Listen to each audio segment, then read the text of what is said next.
deliberately. I think we do miss some chances to explain our case. I think we, it's really difficult.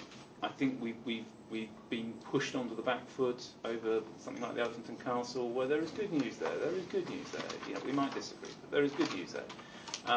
But it feels we're defensive in terms of telling our story, and I think we need to up that and tell the very positive story that comes out of it. Because why are we doing it? You know, don't forget, why are we doing this? It's not because we just want private development at the Overview Council. It's because there was a failing estate there that people didn't want to live. It was hard to let. You know, people were falling behind educationally, socially, in health terms. You know, and that's not acceptable. It's not acceptable for a Labour council, I think, to just sit back and say that's fine. We'll put up with really poor quality housing and expect people to, you know, just get on with it because that's what we do. Not good enough.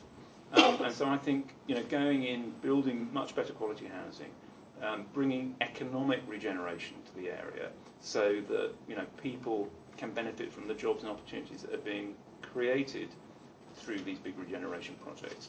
That's really important. It's a really important story for us to carry on telling. Why is it that the opposite, in some cases, the opposite message is often getting out there in terms of, you know, in some areas of the media. I mean, I agree with you about the direction of travel, but it's about the narrative, about the way it's been explained to the public.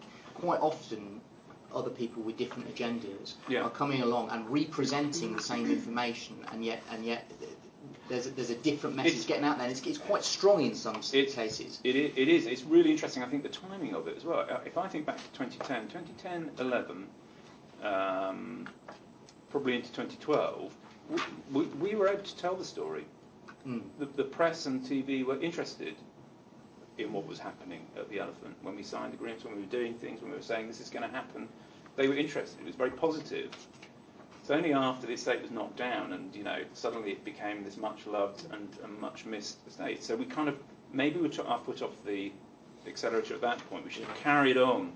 We all know, you know, tell the story until people are bored of hearing the story. And I think maybe we took our foot off the gas in terms of telling that story. Okay. So, you know, whether it falls to us, the politicians, or our communications team, whatever, I think that's probably the last one from me on that point. Yeah. Then I'll move on to somebody else. So is the problem, just getting down to brass tacks, is the problem that we're just not doing enough communications, that in our communications department that we're not being prompted enough to get the message out there in the variety of different forms that you know, you use the phrase missed opportunities. I mean, are we missing chances to get out there in the media and tell that story more forcefully? Well, I think there is a difficulty there, Gavin, because I'm not sure the media necessarily wants to hear. You know, whenever we've challenged the Guardian and others, they don't necessarily want to hear what the good news story is, because it doesn't fit particularly with their social cleansing narrative that, you know, attaches to Southwark and Newham and, you know, Hackney and other boroughs that you may want to think of.